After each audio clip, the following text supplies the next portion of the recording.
IT job కోసం చూస్తున్నారా? ఐటీలో కెరియర్ బిల్డ్ చూసుకోవాలనుకుంటున్నారా? అయితే సమాధానం కోడింగ్ ట్యూటర్. ఏంటిది బల్లిలాగా? బల్లిలా కాదు పిల్లోడా, ఈ దేశం ఎలాగో నా మీద రేపిస్టని ముద్ర వేసింది. ఇక నాకు ఈ జన్మలో పెళ్లి కాదు, కనీసం నిన్నొక్కసారన్నా రేప్ చేస్తే ఆ తృప్తైనా మిగులుతుంది. ఏంటి నువ్వు నన్ను రేప్? ఏమిటిది? కొంపదీసి నిజంగా రేప్ చేస్తావా? అవును, ఇక్కడే ఇప్పుడే. చూడు, ఒక ఆడపిల్ల ఒక మగవాడిని రేప్ చేయటం అంటే అంత సులభం కాదు. దానికి తగినంత బలం కావాలి. బలం కావాలంటే ఏం చేయాలి? అది ఊర పిచ్చుకో లేహ్యాన్ని బాగా తినాలి. ఊర పిచ్చుకలేహ్యమా? తర్వాత మదన కామరాణి భస్మాన్ని నీళ్ళలో కలుపుకొని తాగాలి. ఆ తర్వాత ఎక్సర్సైజ్ చేయాలి, యోగాసనాలు వెయ్యాలి, బస్కీలు తీయాలి, దండీలు తీయాలి. ఇవన్నీ చేస్తూ ఉంటే నీకు బోల్డంత బలం వస్తుంది. ఆ తర్వాత రేపు చేసుకోవచ్చు. ఇదిగో జగన్నాథం, నీకు ఆ సూపర్నెంట్ ఉద్యోగం ఇప్పించినందుకు ఇప్పుడు దాకా నువ్వు చేసేది ఏటయ్యా? కాకి బట్టలు వేసుకుని లాఠీ కరుపుచ్చుకుని దొంగనాయని కొళ్ళ పొడిచావు, అంతే కదా? అవకాశం అనుకూలించకపోతే నేను మాత్రం ఏం చేయగలను చెప్పండి. నేను మాట చెప్తా, తలకాయలు దగ్గర పెట్టండి. వారింటి తగలయ్యా, మాట చెప్తానని అవుడు పేల్చినట్టు మా మొఖం దుంపుతావేటయ్యా అపచకనం కూడాను. ఇదిగో నా తుమ్మునట్ట తిట్టబాకయ్యా. అదెంత జయప్రదమైంది అంటే పెళ్లిళ్లలో ముందు నా చేత తుమ్మించుకుని ఆ తర్వాతే మంగళసూత్రం కట్టిస్తారు. సర్లే, పల్లెటూరు నుంచి నిన్ను పానిగట్టుకు రప్పించుకుంది ఎలక్షన్ వారంలో మాకు సాయంగా ఉంటావని కానీ నీ తుమ్ముల చరిత్ర చెప్పి మా మట్టి పోగొట్టావని కాదు. ఎందుకు ఏంటంటావు చెప్పు. ఆ భీమరాజు గారిని నువ్వు బయటికి రప్పించలేకపోతే ఎలక్షన్లో నువ్వు చవరం అయిపోతావు. నిన్ను నమ్ముకున్న మేమంతా డెప్పు కొట్టించుకుంటాం. ఆ తర్వాత మనం అడుక్కోవలసింది ఓట్లు కాదు, చెప్ప చేత్తో పట్టుకుని చిల్లర. పోయి అపచక్ర మాటలు పెద్ద చెప్పొచ్చావు కానీ దేవరాజు గారిని బయటికి రప్పించే పథకం నేను అప్పుడే జగన్నాథంతో చెప్పే ఉంచాను. నాకు కూడా చెప్పు. మరి ఇదిగా ఈ మత్తు మందు ఫుడ్లో కలిపి పెట్టేస్తే ఇది తిన్న జైలు కాపలా వాళ్ళంతా తొంగుంటారు. దాంతో దేవరాజు గారిని మనం బయటికి రప్పించేయచ్చు. ఎండన్ గా ఉంది అవిడియా.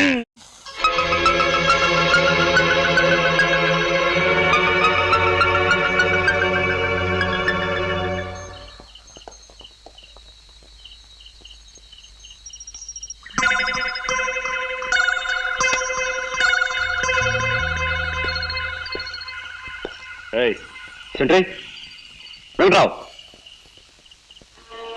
రామమూర్తి, రామమూర్తి.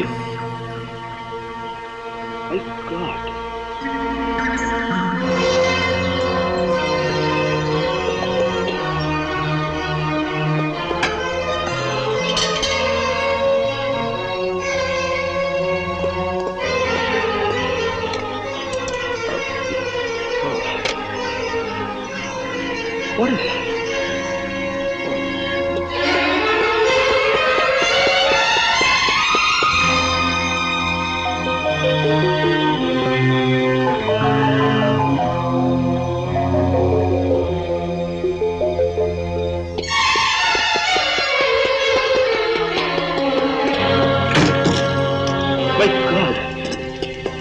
ఈ జైల్లో ఏదో కుట్ర జరగబోతుంది. ఏమిటో అర్థం కావడం లేదు. అక్కడక్కడ సెంట్రల్ స్పెషల్ పడి ఉంది. అందుకే మన స్టాఫ్ అంతా అలర్ట్ గా ఉన్నాం.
గంటకోట్లే ఆ రివాల్వర్ తీసుకుని మీరు కాల్చి మన ఇద్దరం పారిపోదాం.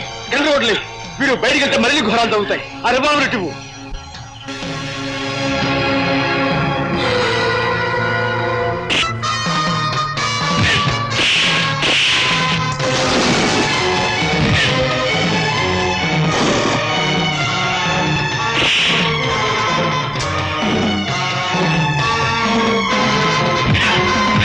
ఈ గొడవ అయితే కాకుండా మెయిన్ గేట్ కూడా పగలగొట్టి పారిపోతున్నారు.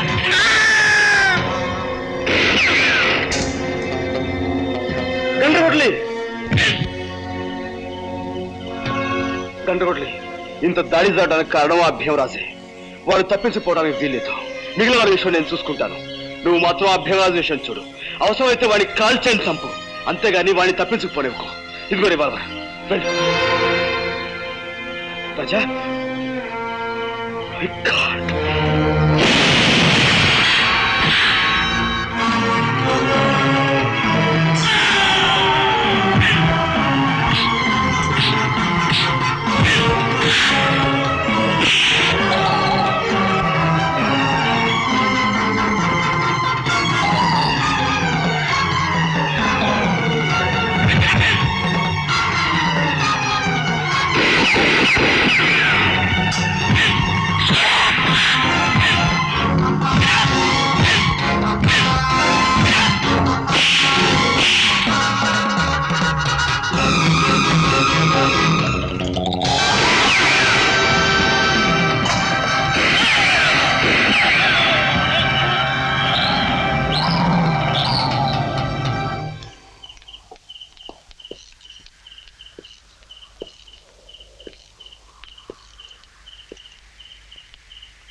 ఎవరిని తప్పించాలని మీరింత దారుణం చేశారో వారి శవం ఇదిగో నా చేతుల్లో ఉంది. మర్యాదగా లొంగిపోండి.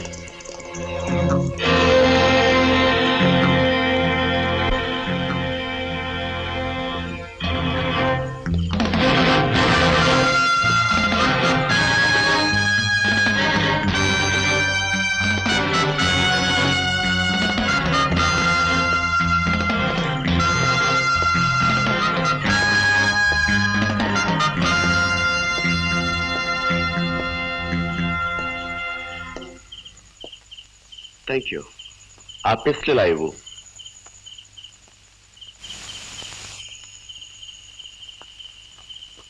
My pistol please. అందరూ దొరికిపోయారా? మన శత్రువులంతా చచ్చిపోయినట్లే. మన శత్రువుల? నీ శత్రువులా నా శత్రువులా? చట్టానికి శత్రువులు. నేను చట్టానికి శత్రువునే. అఫ్ కోర్స్, శత్రువుకి శత్రువు మిత్రుడు అవ్వాలి. అది కూడా చూసుకోకుండా మాకు సాయం చేశావు. థ్యాంక్స్. నీ వల్ల ఈ జైలుకు మంచి పేరు వస్తుంది. మా గోపి గారికి బంగారు పథకం కూడా రావచ్చు. ఆ లెక్కన నాకు 23 బంగారు పథకాలు రావాలి. ఇంతకన్నా పదునైన ఆయుధంతో నేను 23ని చంపాను. అది వేరు, ఇది వేరు. ఇప్పుడు చంపింది ఒక బందిపోటుని. రెండిటికి సంబంధం లేదు. ఉంది జైలర్, ఉంది. ఆఫ్టర్ ఇది నువ్వు నిర్మించుకున్న జైలు. ఈ 4 గోడల జైలుకే ప్రమాదం వచ్చేసరికి నీ చేత్తో నువ్వే స్వయంగా ఈ ఆయుధాన్ని నా చేతికిచ్చావు. శత్రువుని చంపమన్నా. ఇదే శత్రువులు బయట ప్రపంచంలోనూ ఉన్నారు. పేదవాళ్ళని జలగల్లా పీక్కు తినేవాళ్ళు. వాళ్ళనే నేను చంపింది. నీది వితండవాదం. ఇలా వాదించడం చట్ట విరుద్ధం. ఓ ఈ చట్టపు శేషంలో పడి కొట్టుకుంటున్నా.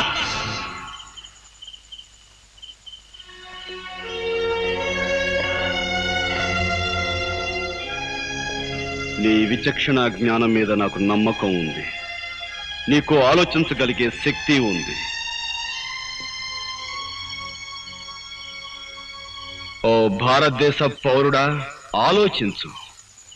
చట్టం పరిధిలో ఒక దుర్మార్గుని చంపినందుకు బంగారు పథకం, న్యాయం పరిధిలో కొందరు దుర్మార్గుల్ని చంపినందుకు ఉరి శిక్ష. రెంటిలో ఏది సరైనదో ఆలోచించు. పతిపాట ముందు దరిద్రంగా తుమ్మపోతే నీ నోటికి మాట్లాడతాయా? ఇదిగా నా తుమ్ముని తిట్టబాకండి. అది ఎంత జయప్రదమైంది అంటే శ్రీరామనవమికి దసరా పండక్కి మైకులు పెట్టి తుమ్మించుకుంటారు నా చేత. అబ్బా ముందు నీ తుమ్ముల చరిత్ర కట్టి పెట్టి ఇస్సారికి రావయ్యా మగడా. ఆ జైలర్ గోపిగాన్ని ఏ అమావాస్య నాడో లేపెత్తే ఇప్పుడు ఈ గోడ ఉండకపోను కదా. గోపి అంటే గుర్తుకొచ్చింది. ఇదిగో కాపు గారు, నేను చెప్పేది కాస్త వినండి. వినవయ్యా. జైలర్ గోపికి ఖైదీ గండ్రగొడ్డలకి చాలా దగ్గర పోలికలున్నాయి. మరి ఇంతకాలం ఆ సంగతి చెప్పేవాడి జగన్నాథం పీనుగుల బుద్ధాన్ని ఎత్తుకుని ముట్టోళ్ళగా ఓట్లు అడుక్కునేటట్టు మాత్రం చేశావు. ఇందులో నా తప్పే ఉంది దామోదరం గారు. మనం ఊహించని విధంగా మన ప్లాన్లని ఆ గోపి తారుమారు చేసేసాడు. సర్లబాయ చొప్పటింటూ జరిగిపోయిందేదో జరిగిపోయింది. ముందు వాళ్ళిద్దరికి కనెక్షన్ ఏమైనా ఉందేమో కనిపెట్టాయి. దాంతో ఆ గోపికని ఉద్యోగం నుంచి పీకిచ్చేద్దాం. ఆ తర్వాత ఆ గంటలు కాటి సంగతి చూద్దాం. ఓ పని అయిపోద్ది.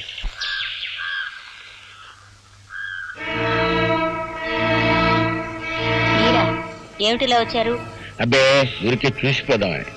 అది సరేనమ్మా, జైల్లో ఏ దొంగ వెధవకి ఏ చిన్న కష్టం వచ్చినా కన్నతల్లిలా కాపాడుకుంటుండేదానివి, మరి ఆ వెధవను మాత్రం పట్టించుకోవటం మానేసేమిటి? ఎవరి గురించి మీరు చెప్పేది? అదేనమ్మా, మొన్న జైలు గొడవల్లో మీ వాడిని రక్షిస్తూ దెబ్బలు తిన్నాడే గండ్రగొడ్డలిగాడు. వాడు పాపం జ్వరంతో పడున్నాడు. అయ్యో పాపం, నిజంగానా? కానీ అతన్ని చూడ్డానికి అనుమతి లేదని మా వాడు. అదేం లేదమ్మా, మొన్న జరిగిన గొడవల్లో అతను అధికారులకు చాలా సాయం చేశాడు కదా, అందుకని అతని మీద ఉన్న కట్టుదిట్టాలు కొన్ని సడలించేశాం. వెళ్ళి చూడొచ్చు. ఆహా. అన్నట్టు గోపి ఇంట్లో లేడమ్మా? లేడండి, బయటికి వెళ్ళాడు. నాకు టైం అయింది, నేను వస్తాను.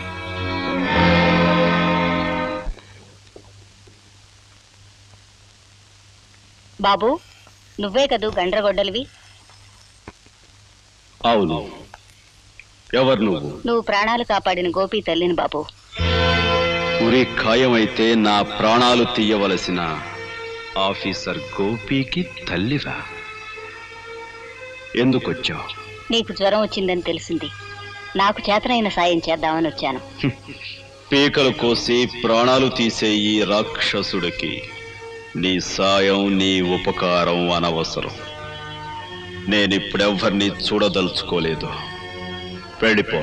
అదేమిటి బాబు, ప్రేమగా మమతగా నేను మాట్లాడడం కూడా నీకు ఇష్టం లేదన్నట్టు అలా అంటున్నావు? శాశ్వతంగా పోయే మనిషి బంధాలు తెంచుకోవాలే తప్ప పెంచుకోకూడదు. మర్చిపోయిన ప్రేమ, మమత మళ్ళీ నువ్వు రుచి చూపితే బ్రతుకంటే ఆశ, చావంటే భయం నాలో కలగచ్చు. అది నాకిష్టం లేదు. అందుకే వెళ్ళి పొమ్మంటున్నాను. వెళ్ళు. అది కాదు బాబు. పొమ్మంటే మతిలేందాలా మాట్లాడతావే? పో. పోతాను బాబు. నేరస్తుడివైనా మనసున్నవాడివి, మనిషివి అనుకున్నాను. అందరూ నా బిడ్డలు అనుకునేదాన్ని కనుకే నిన్ను ప్రేమగా పలకరిద్దామని వచ్చాను. కానీ నువ్వు రాతి మనిషివి, రక్తం తాగే రాక్షసుడివి, అమ్మ ప్రేమను అర్థం చేసుకోలేని మూర్ఖుడివి. అమ్మా,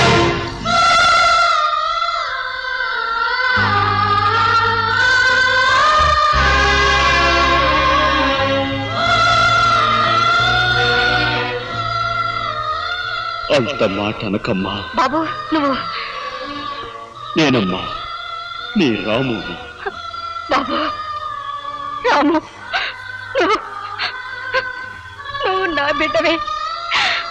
ఒరే రాము, నేరస్తుళ్ళ ఊరు శిక్ష పడి జైల్లోకి ఎలా వచ్చావురా? ఈ పరిస్థితుల్లో నిన్ను చూడాల్సి వచ్చిందా? అసలేం జరిగిందయ్యా? ఇన్నాళ్ళు ఎక్కడున్నావురా రాము?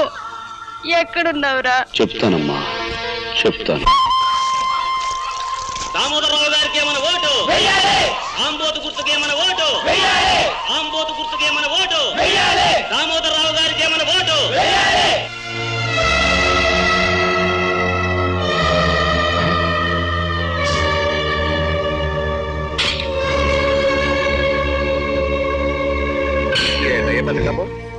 ఓట్లు ఆడటానికి వస్తే ఇళ్లలో దూరి తలుపులేసుకుంటారేంటి? మనల్ని ఏమన్నా కుట్టోళ్ళు అనుకున్నారా, ముట్టోళ్ళు అనుకున్నారా? వాళ్ళని చూస్తే పారిపోరు సార్. ఉన్నంతలో దానాధర్మాలు చేస్తారు. మనల్ని చూస్తే బందిపోడు దొంగలు అనిపించి ఉండాలి. అందుకే నార్మల్ ఈ ఎలక్షన్ ప్రచారానికి వచ్చిన నాయకులు డాకు నాయుడులాగా కనిపించడం ఏంటయ్యా? ఏటా పెద్ద కప్ప? ఏంటోనయ్యా, నాకు బొత్తిగా అర్థం కావట్లేదు. వెనకటి రోజుల్లోనే క్యాండిడేట్ని తీసుకొస్తే మేళతాళాలతో బ్రహ్మాండంగా రిసీవింగ్ చేసుకునేవారు. మరి నువ్వు మానభంగాలు చేయడానికి వచ్చిన దుర్మార్గుల్లా కనపడుతున్నావో ఏంటో. తలుపులు మూసుకుంటున్నారు. ఓ పని చేద్దాం ఏంటి? వెనక వైపుగా వెళ్ళి గోడలు కోట్లాడుతాం. అప్పుడు ఖచ్చితంగా బందిపోటీ అనుకుంటారు నేను. దానికన్నా గొంతెత్తి దీనంగా ఏడ్చి అడుక్కోవటమే ఎండెన్గా ఉంటది. అమ్మలారా, బాబులారా, ఓట్లు దానం చేయించండి బాబు. పాపం పదవి లేక మా దామోదరం బాబు నకనకలాడిపోతున్నాడు. మీ ఇంట్లో ఓట్లన్నీ మాకే ధర్మం చెయ్యండి బాబు. అడుక్కుంటాం అంటే మరీ అలా ముట్టోళ్ళకి అడుక్కుంటాం కదయ్యా. నువ్వు ఆపు. పెద్దలారా, మీ పవిత్రమైన ఓటు నాకే అనగా ఈ ఆంబోతుగా వేసి నన్ను గెలిపించవలసిందిగా మిమ్మల్ని అందరినీ. ఎందుకు గెలిపించాలి? నాయకుడుగా ఈ పేద ప్రజలకు నువ్వు ఏం చేశావని నిన్ను గెలిపించాలి. వాళ్ళ కష్టాలు గమనించావా? వాళ్ళ కన్నీళ్లు తుడిచావా? వాళ్ళ బాధలు అర్థం చేసుకున్నావా? ఏం చేశావు వాళ్ళకి? పెద్దలారా, నేను ప్రజాసేవకుణ్ణి, అంటే మీ పనోణ్ణి. మీకు సాయం చేసే నాకు ఓటేయాలి, నన్ను గెలిపించాలి. అంచేత మీరు అందరూ లోపల రండి, ఇళ్లలోంచి బయటికి రండి. నువ్వు పిలిస్తే వాళ్ళు రారు దామోదర్రావు. నువ్వు పిలిస్తే వస్తారా? వస్తారు. ఈ పల్లెలో మొదలైన ఈ పిలుపు దేశమంతా విస్తరిస్తుంది. పల్లె పల్లెలోనూ వినిపిస్తుంది. ప్రతి ఇంటి తలుపు తడుతుంది. ఆ పిలుపు కొండ లోయల్లో ధ్వనిస్తుంది, గుండె లోతుల్లో ప్రతిధ్వనిస్తుంది. పిల్ల, పాప, ఆడ, మగ, చిన్న, పెద్ద అందరినీ ఆ పిలుపు వెనుతట్టి లేపుతుంది. ధైర్యం చెప్పి కదిలిస్తుంది, దారి చూపి నడిపిస్తుంది. మరో ప్రపంచానికి పదండి అంటూ ముందుకు తీసుకెళ్తుంది.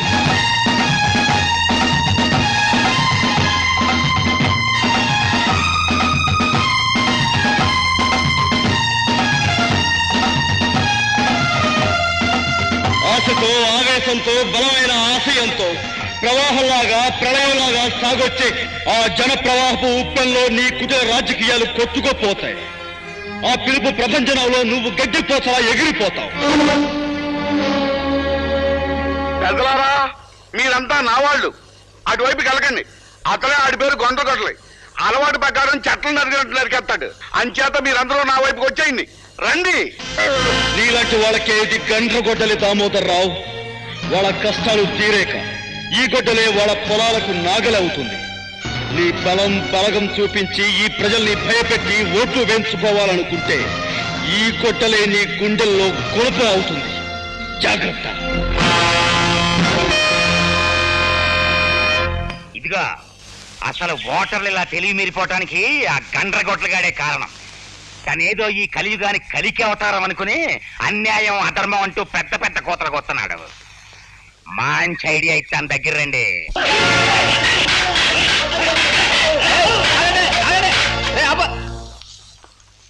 ఎరా, మర్యాదగా మీ వాళ్ళందరి చేత ఓట్లు వేయించరా అంటే మొండికెత్తారా? అందుకే అటుకొచ్చి కుళ్ళబోటు చేయడం జరిగింది. అయినా పక్కన వెళ్ళరా నాకు తెలియకడుతాను. నా గుర్తు మీద ముద్ర గుద్దు పడేస్తే మీ సొమ్మేం పోతారా? అయ్యా, మన గుర్తు ఆంబోతు. దాని మీద ముద్ర గుద్దితే అది అచ్చోసిన ఆంబోతు అవుతుందని భయపడి వాళ్ళు గుద్దకూడదు అనుకుంటున్నారు. చక్కటి, నువ్వు నన్ను ఎగతాళి చెప్తున్నావా లేకపోతే ఏదైనా నిజం చెప్తున్నావా?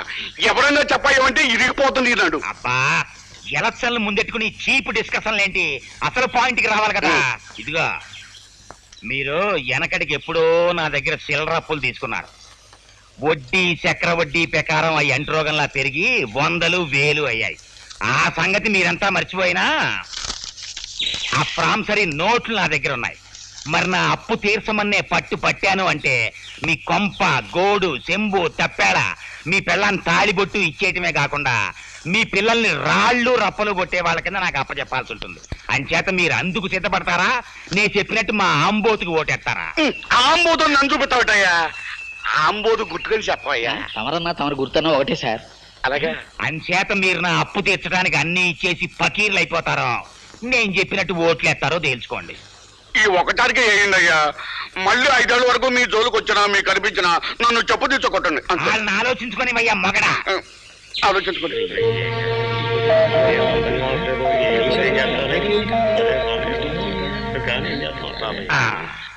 మీకు ఓటేస్తే మాకేం ఉపకారం జరుగుతుందో తెలియదు కానీ ఏగిపోతే ఎంత అపకారం జరుగుతుందో మీ వల్ల మాకు బాగా తెలిసింది. మీరు చెప్పినట్టుగానే మేము మా వాళ్ళంతా మీకే ఓటేస్తాం బాబు, మీకే ఓటేస్తాం. అది ఎండన్గా ఉంది నీ మాట. అది కాదయ్యా, ఇప్పుడు అట్టగా చెప్పి రేపు ఆ పోలికతో దూరి ఎవరూ చూడటం లేదు కదా అని నా ఆంబోతులు తెలిసి మరో గాడ్ల మీద కుదిరితే నేనేమైపోవాలి? నేను ఒప్పుకోనయ్యా. అందుకే అక్కడ దేవుడు ఉన్నాడు. మీరంతా మా ఆంబోతుకే ఓటేస్తామని ఆ దేవుడి మీద ప్రమాణకం చేసి మరీ చెప్పాలి. పదండి. మీరంతా ఈ ఆంజనేయుడి పాదాల మీద ప్రమాణకం చేసి మా ఆంబోతుకే ఓటేస్తామని చెప్పాలి. కానివ్వండి.